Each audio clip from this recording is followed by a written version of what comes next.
Gaan de Pieperen. I'm a director in the European Commission, in the Director General MARE, and I'm responsible for the international affairs and the markets. Asuntos internacionales y de los mercados. Esto cubre todas las relaciones con las Naciones Unidas, las ORC y también diferentes relaciones y comercio. ¿Por qué les cuento todo esto? Porque me gustaría subrayar la importancia de lo que están haciendo y la importancia de su proceso de reflexión.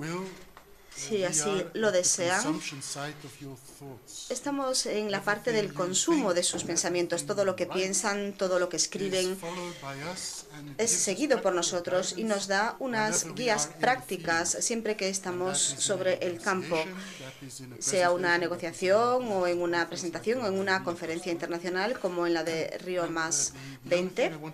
Y la única cosa que me gustaría decir es que lo que ustedes hacen realmente importa, porque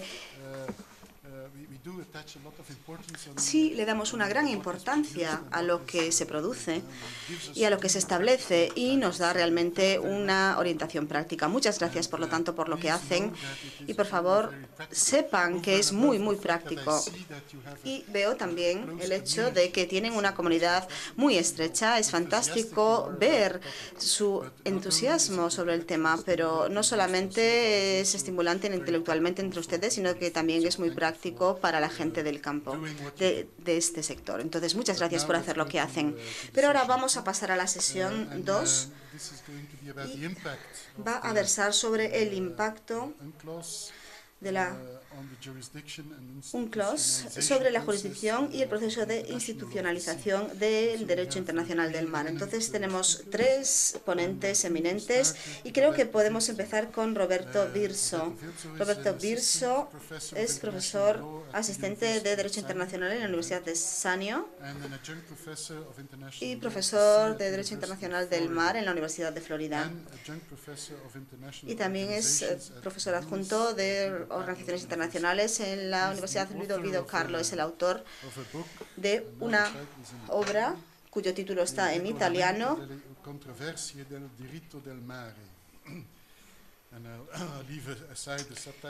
Y voy a dejar este subtítulo, pero ha sido muy revisado en diversas revistas internacionales como el American Journal of International Law y otras publicaciones francesas. Ha escrito también muchos artículos sobre el tema, entonces estoy encantado de verle hablar sobre la utilización de los procedimientos de reclamación y de los procedimientos de reglamento diferentes. Y bueno, le voy a ser un poco indulgente con el tiempo, si el tema es muy interesante. Gracias, señor presidente. También me gustaría dar las gracias al profesor Sobrino por su amable invitación. Y gracias también a la Asociación Internacional del Derecho del Mar.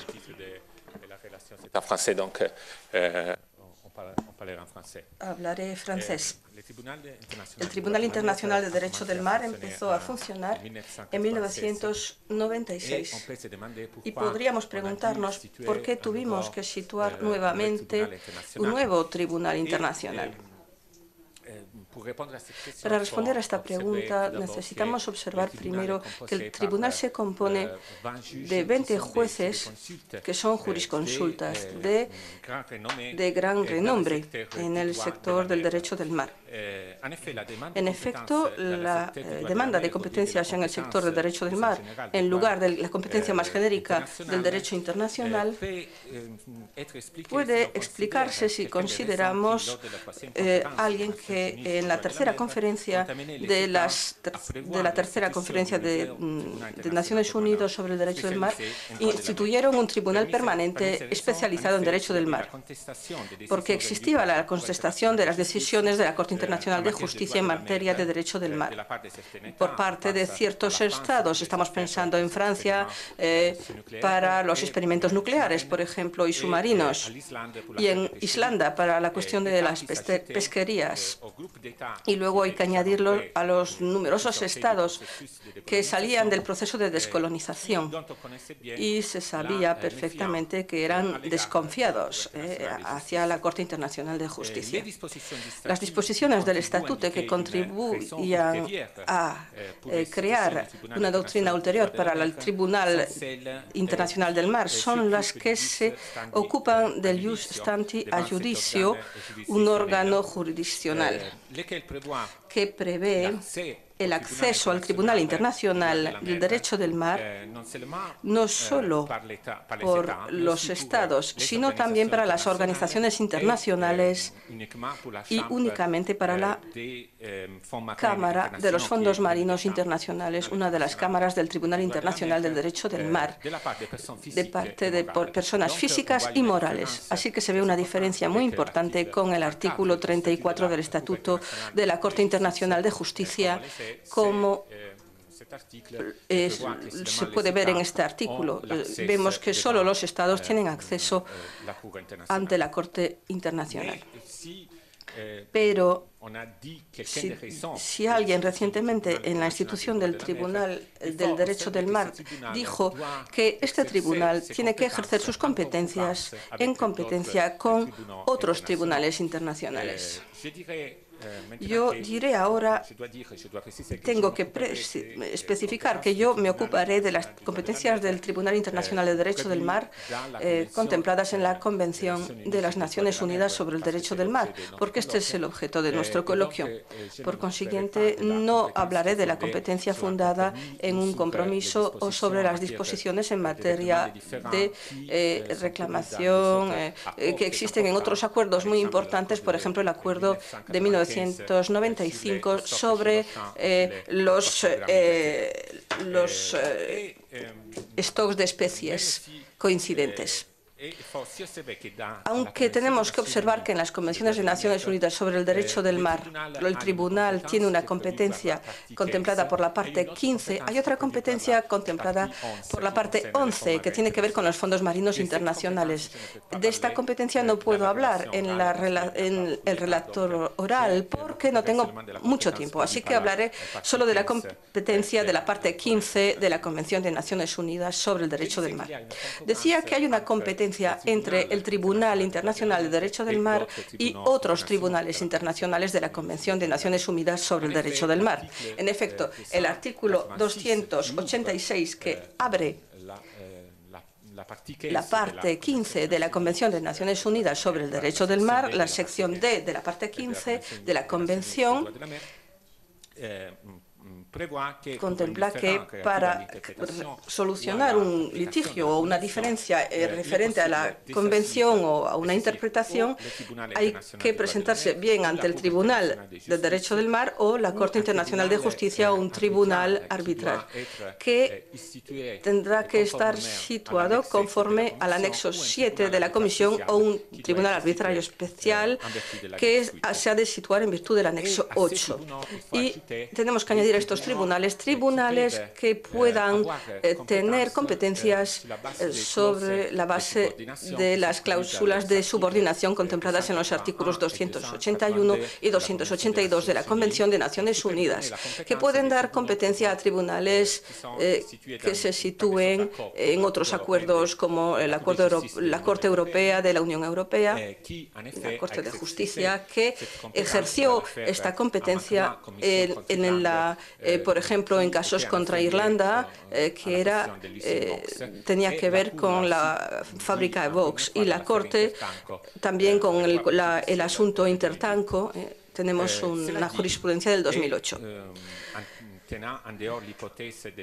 Partiendo de la hipótesis de los 281 y 282, ¿cómo hemos de reglamentar esta competencia entre tribunales del artículo 287? Los 4 tribunales de los que hablé hace unos minutos. Es el artículo 287 que nos ayuda, porque en virtud de este artículo podemos reglamentar la competencia entre tribunales.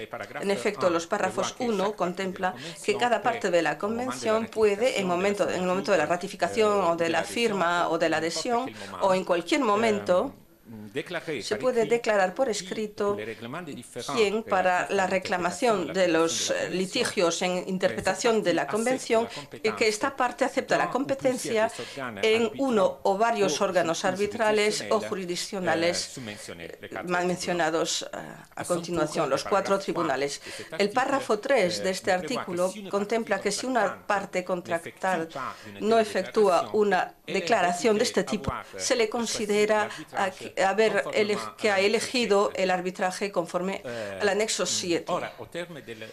Al cabo del párrafo 4, si las partes en litigio optaron por el mismo procedimiento, el litigio solo puede someterse a este procedimiento. Sin embargo, en el párrafo 5, si las partes aceptaron procedimientos diferentes, se necesita recurrir al arbitraje conforme al anexo 7. Así que hay una solución en el artículo 287 que da prioridad al arbitraje conforme al anexo 7.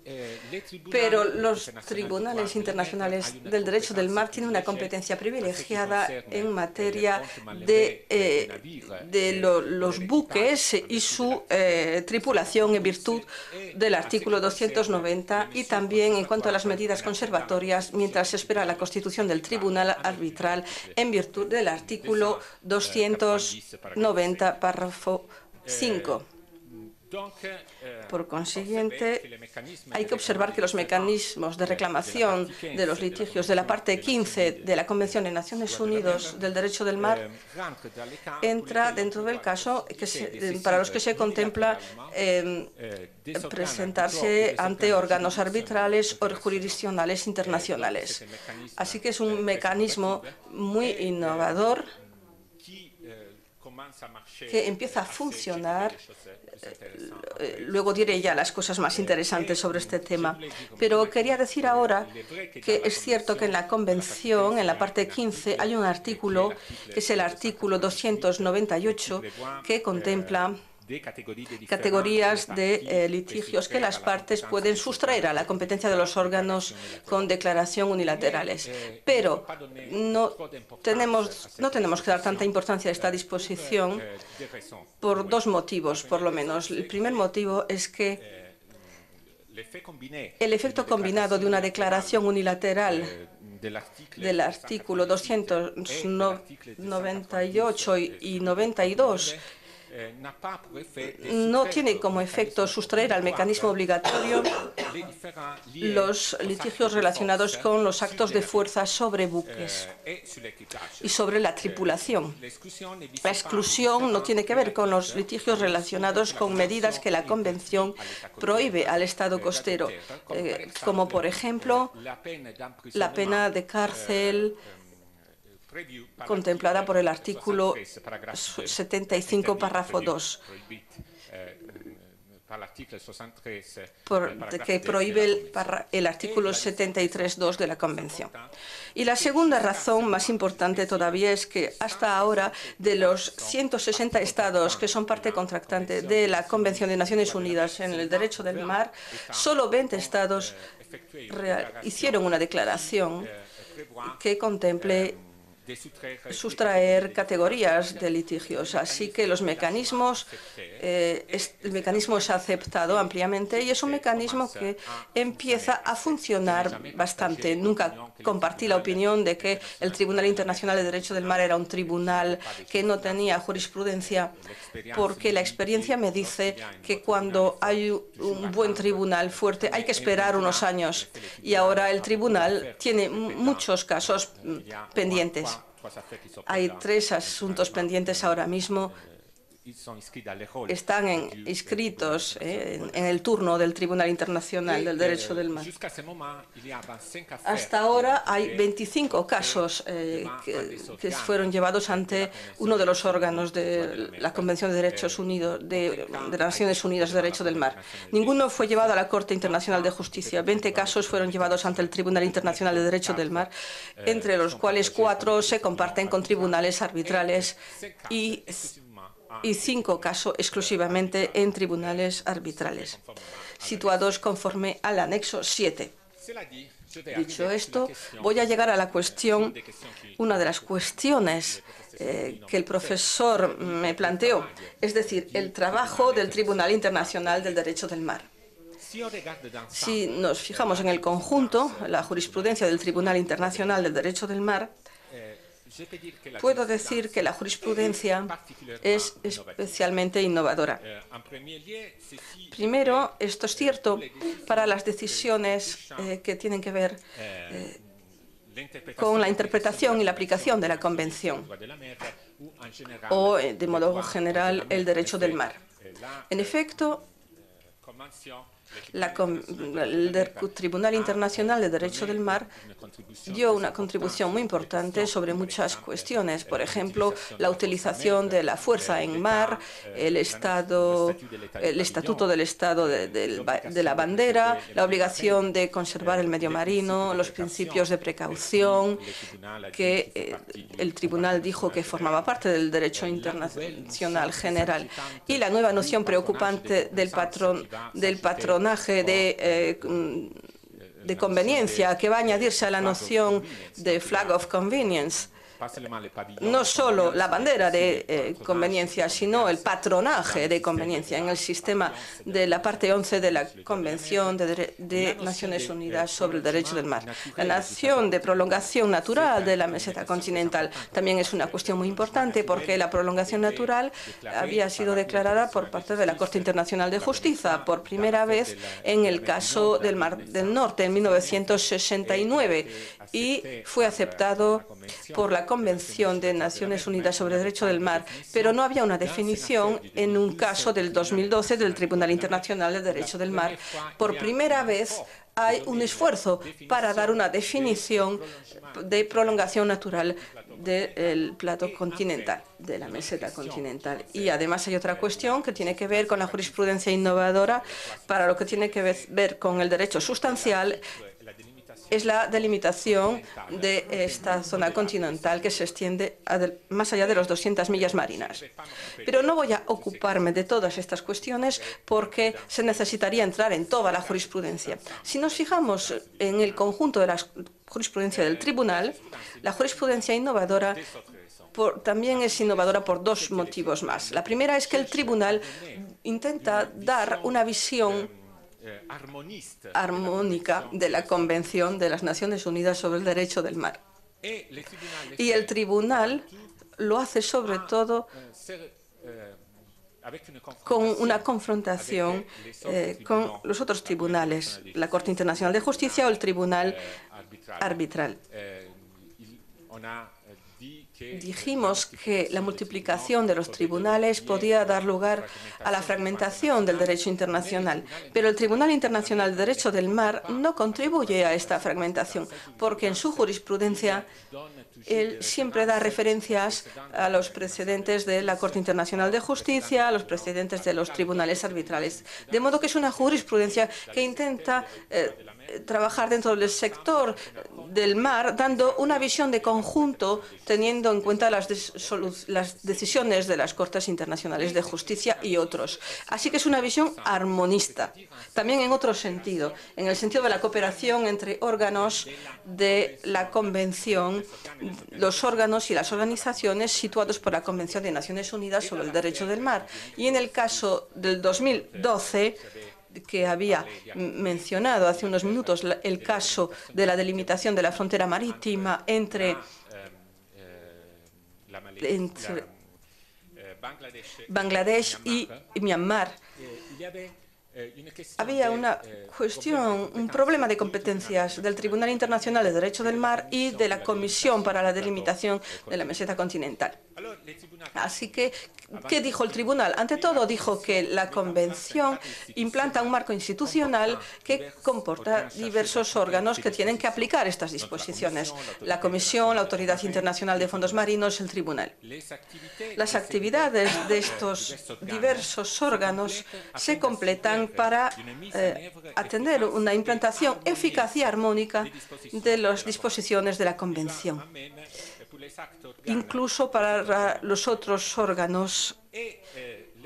Y el tribunal intenta demostrar que hay una diferencia entre el tribunal y la Comisión, porque la Comisión es un órgano científico y técnico que tiene poderes para formular recomendaciones y al cual la Convención dio la responsabilidad de estudiar los problemas científicos y técnicos planteados por la aplicación del artículo 76, que tiene que ver con la meseta continental, partiendo de la base de las demandas de los Estados con terceros países. De modo que los tribunales competentes para aplicar y interpretar las disposiciones de la Convención desde el punto de vista jurídico, incluso el artículo 76, y en efecto, en este caso había un problema de interferencia entre los tribunales internacionales y la Comisión. Porque Bangladesh y la MER habían planteado una pregunta a la Comisión referente al límite externo de la meseta continental. Por consiguiente, había una pregunta planteada a la Comisión y, en paralelo, el caso llevado al Tribunal del Derecho del Mar. Claro, podía haber riesgos de interferencia entre los órganos distintos.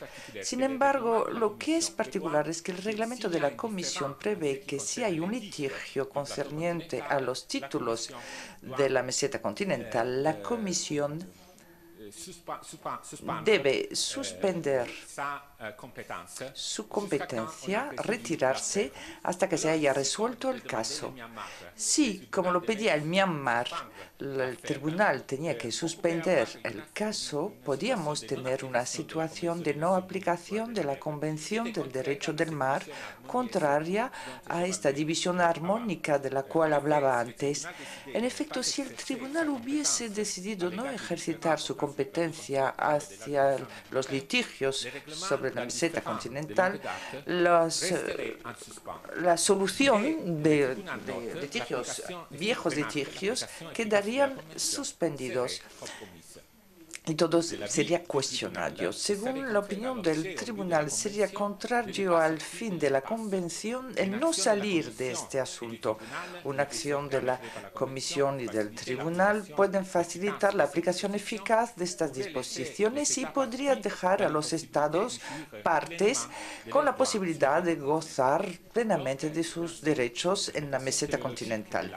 Así que, en esta interpretación lógica de la Convención de las Naciones Unidas sobre el Derecho del Mar, objeto de la Convención, el Tribunal intenta aportar una visión armónica de la Convención.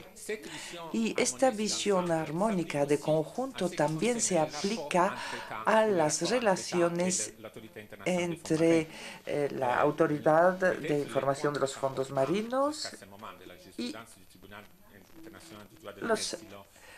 los puntos más importantes, si contemplamos el conjunto, es el hecho de que el Tribunal Internacional del Derecho del Mar casi siempre ha aplicado la obligación de cooperación y el Tribunal Internacional del Derecho del Mar ha dicho que se trata de una obligación que forma parte del derecho internacional en general. Por consiguiente, no acepta la posición de la doctrina que había dicho que doctrina importante y muy respetada y que admiramos mucho, que decía que las obligaciones de la cooperación no eran obligaciones jurídicas, sino obligaciones sociales. En cualquier caso, el tribunal dice que se trata de obligaciones del derecho internacional que forman parte del derecho internacional general, con una particularidad. Es decir, que es una obligación de cooperación y que el tribunal la aplica también como una medida conservatoria de conservación. En los casos